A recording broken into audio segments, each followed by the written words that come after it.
A Fort Worth doctor recovering from the deadly Ebola virus says he's getting stronger every day and is talking about the possibility of being released from the hospital. That's welcome news to his church family and those who worked with him at John Peter Smith Hospital. Fox 4's Phil Alvarado is at JPS tonight with their reactions to that news. Evening, Phil.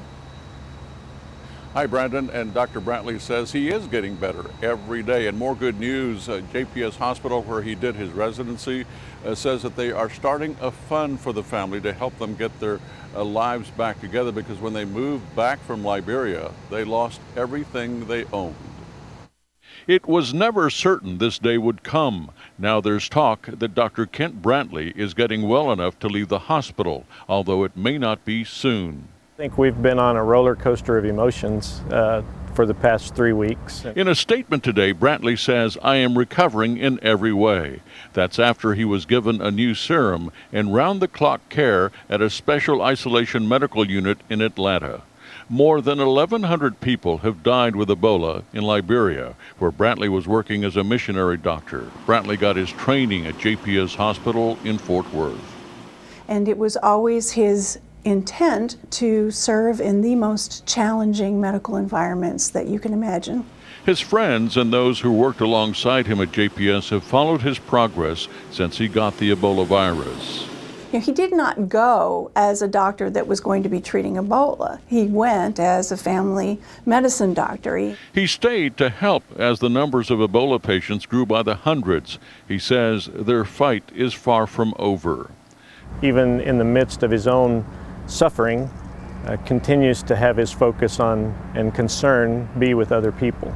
His church family at Southside Church of Christ is eager to welcome Brantley back if he returns to Fort Worth. JPS has started a special fund to help Brantley and his family. They lost everything when they came back to the States because all of their personal possessions have to be destroyed. They cannot bring them back home because they have been contaminated by the virus. And, Brantley and humanitarian worker Nancy Wrightbull were both infected in Liberia, and they're recovering at Emory University Hospital in Atlanta.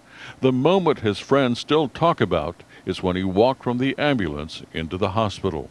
When he walked off that ambulance, everybody here that was watching it were just stunned. It was unbelievable to see that happen, and that everyone's hearts was lifted.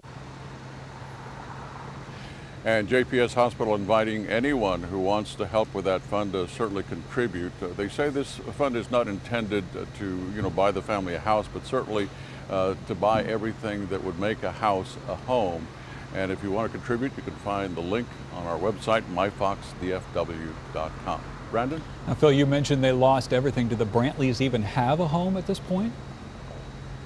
Well, the hospital says that they don't. They don't have a house here in Fort Worth where, Dr. Brantley studied for 4 years. But they've been living in Liberia since about last October. The Brantley's wife and his children did come home, but that was a planned trip, and luckily it happened right before the outbreak. So where they'll relocate may depend on how much recovery time he still has when he leaves the hospital. But right now, I think everyone's just working on getting him better. All right, Phil Alvarado live in Fort Worth tonight. Thank you.